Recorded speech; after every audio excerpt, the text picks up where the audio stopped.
Hey, today we're taking a look at putting the Grapho-Glas Gasket Kit from Rutland into our built-in wood stove here at Barefoot Farm.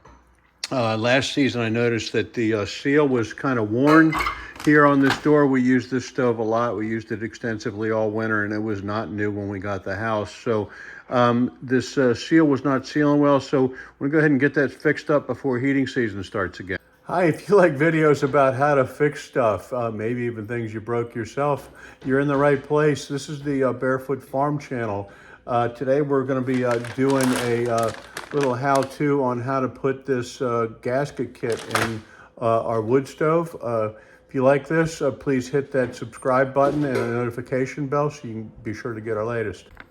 So for our kit here, I got the 3/8 inch diameter by 7 foot length kit. I noticed online when I was ordering this that there's a variety of different sizes and diameters, so please make sure to select the one best for your application. I'll put the link to this one in the video description. That'll take you to the right place where you can find what you need for yours. So just opened up our kit. We've got a rope gasket to go in the door. We've got a tube of glue and we got some instructions. So we're going to see how this all goes together. To update the seal on my wood stove, I chose the Grapho-Glas Gasket Kit. Found this on Amazon. I chose it for a few reasons. One seemed to be the ease of installation. It also had a number of positive reviews. One of the key reasons I chose this kit is the dimension of it. So I checked this channel inside the stove door here. I used calipers to measure it. Sure, you don't have to be this specific. A measuring tape would probably do, but I happen to have calipers handy. So I measured here in this area, the channel where the existing gasket is.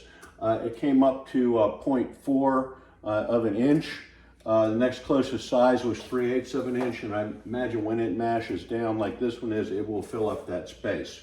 The key part of the gasket is that it contacts this lip here that comes out from the stove, and I'm sure that that 3/8 inch gasket will do that. Following the directions here on the package, it says to knead the tube first before using the sealant. It says to wear safety gloves. So I have some disposable some disposable vinyl gloves here that I'm going to use when I get into this. Directions: we recommend wearing protective gloves and eyewear. Working with a cold stove, remove all old gasketing and adhesive from the channel of your stove or window. For the adhesive to adhere properly, you must clean to bare metal in the gasket channel. Lightly dampen the gasket and the gasket channel in the stove door. Knead tube before use, cut tip on angle. Apply a 1/8 inch bead of cement into the gasket channel, then press the gasket firmly into the channel, adhering to cement. And close door to create a crease in excess gasket. Open door and trim excess gasket at crease. Leave the door open and allow to air dry for 1 hour. Be sure to heat cure within 30 days. Well, we're getting into heating season here shortly. It is mid-October now, so we will be having fires here shortly, I imagine. Clean up. Wipe up excess cement with a wet cloth immediately and wash with soap and water. Once dried and heat cured, cement can be removed by sanding or scraping. So I don't know what I'm going to encounter here when I get inside pulling this gasket off and cleaning that to bare metal. Basic tools I brought out right now are just a screwdriver to pry the old gasket loose, and I have my multi-tool in my pocket that I always carry that I'm going to use to pull the gasket free. In order to try and manage the mess, you can't see it in camera view here, I've placed a drop cloth here on the hearth and taped it in place with masking tape. If it looks like it's going to be too messy to get that scraped down to bare metal, I'm prepared to go ahead and pull the pins off the hinges and take this out to a dirtier place where I can make a mess, and if I need to get a Dremel out or wire wheel or something of that nature, I'll go ahead and do that to get that channel cleaned out. So let's see what happens. I decided to be a little preemptive about controlling the dirt. There is some dust on this door, so I had this little handy vacuum cleaner, rechargeable vac out in my vehicle I got off Amazon earlier. I'll put a link to this in the video description. This has been really handy. It's the Ayouge, I guess that's how you say it, Ayouge brand, and it's rechargeable as a USB-C port in it. I'll put the link to this in the video description. Anybody else has a need for a handy little vacuum like this.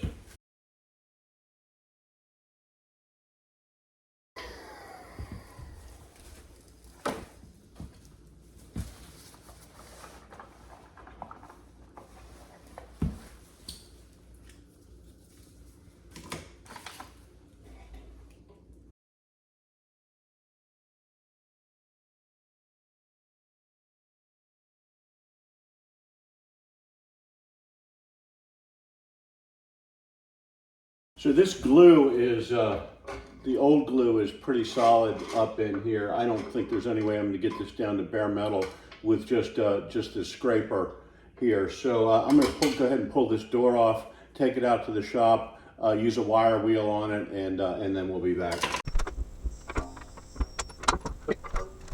In case anyone doesn't know how to take a door off of a wood stove, this iron casting here, hinge part on the side, rests on top of this dog here on the stove, and then these iron pins drop into place. It's a very simple thing. So I just grabbed it with my multi-tool pliers and pulled out these pins.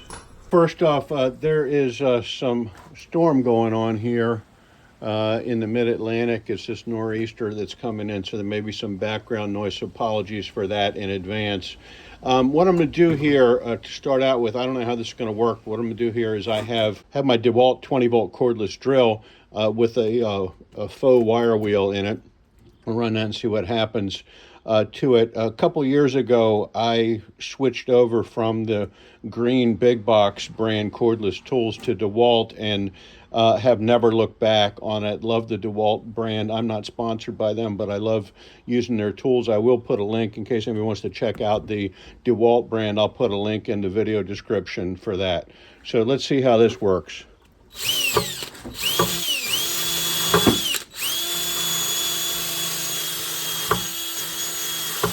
It's going pretty good. I think I'm gonna have to put this phone down here and use two hands on this. We'll come back in a second. It took me just a minute to realize that the cordless drill solution I was trying to make work wasn't going to work. So I broke out the angle grinder with the industrial wire wheel on it, and that's what we're going to use to clean this up. I imagine this is just going to take a minute.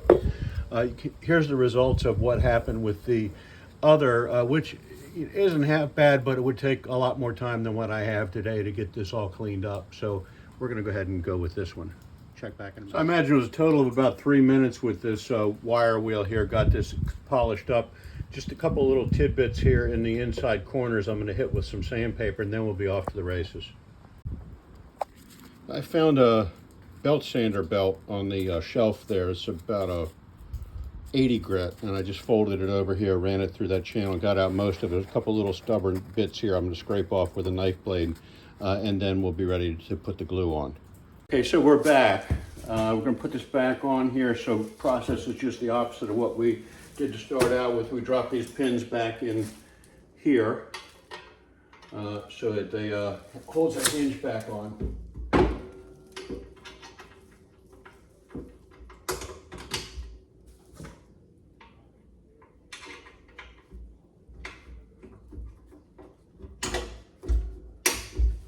These are just gravity fit on my stove, no tools required to get them in or out. There were a couple little stubborn spots here that I'm going to go ahead and scrape out with a knife blade.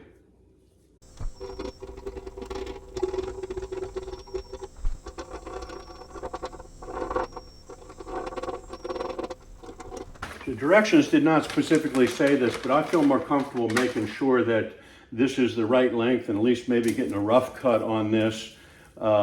And some of the ends are kind of frayed here. I'd rather square those up before I get it in place. So I'm gonna go ahead and dry fit this in here just to make sure before we get fully committed to the glue, and then I gotta go scraping the glue off again. Okay, I ordered the 7-foot long kit and ended up with, I'm gonna guess that's close to 2 feet, depends on whether you stretch it or not, 2 feet left. And I'm going to go ahead and cut this close using the scissors on my, I'm trying to cut it close using the scissors on my multi-tool, see what happens. Probably need a bigger pair of scissors to finish that trim up.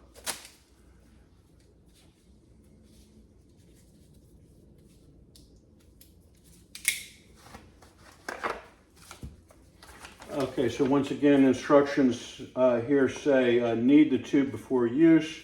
Cut the tip at an angle, apply a 1/8 inch bead of cement onto the gasket channel, then press gasket firmly into the channel adhering to cement.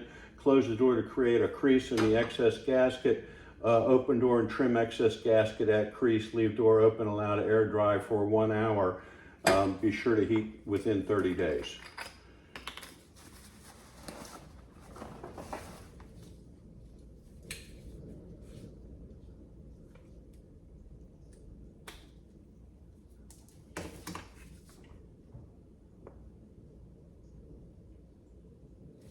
I don't know if I needed this enough or not. We're going to see. It's pretty, I think I'm going to need it a little bit more.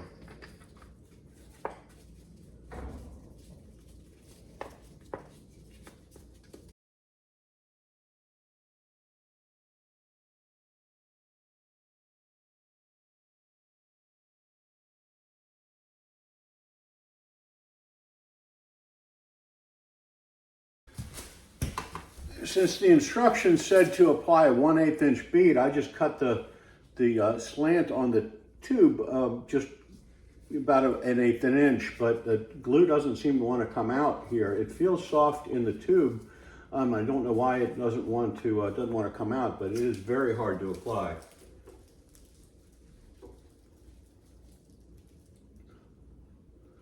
Opening that up helped a lot, and I think there may have been a bit of a clog at the end. Let's see if it goes better now.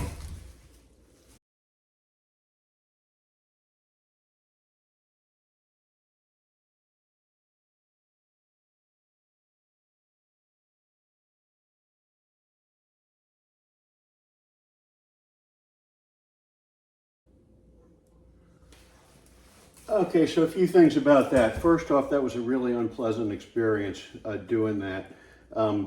You can see here that I cut off about 2 feet of that gasket. I ordered a 7-foot gasket. There's supposed to have been enough glue in here for that. I had a really hard time getting it applied in the 1/8 inch bead like it recommended, and so it probably put on a little bit more in spots than what was the instructions said, but there was just no other way to get it out of the tube.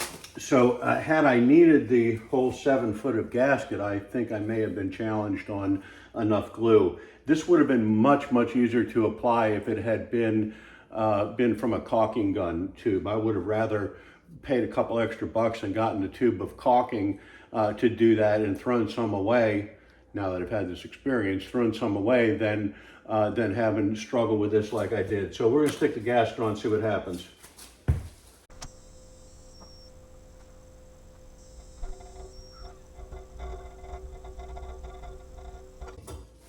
So instructions, I'm not sure exactly what this meant. Instructions said once you put it on, close the door to get a crease in the gasket, then trim it off. Let me get the big scissors to do that.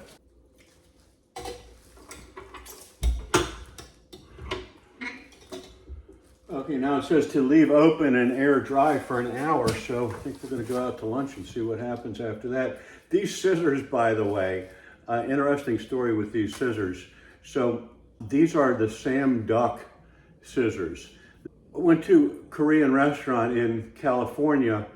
They were using these scissors on the Korean barbecue.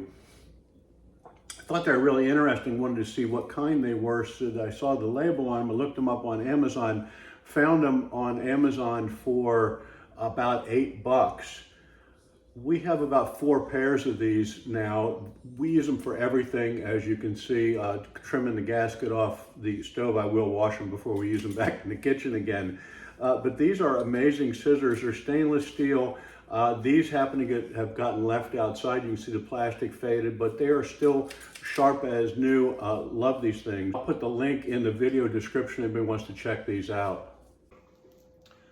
Okay, we're back after an hour, and this seems, a little bit of glue there, I had to peel off. This seems really well set. So we're going to go ahead and close it up for now, and then next cold night, I can definitely feel the difference in that, the way that seals. The other one was so compressed, there was a ton of play in here. So nice, satisfied with that. Next cold evening, we'll go ahead and have a fire in here and get that glue set and be good. If you enjoy videos like this, please check back here at the Barefoot Farm channel where we cover fixing stuff, doing projects, and the like. We post once weekly. Please subscribe and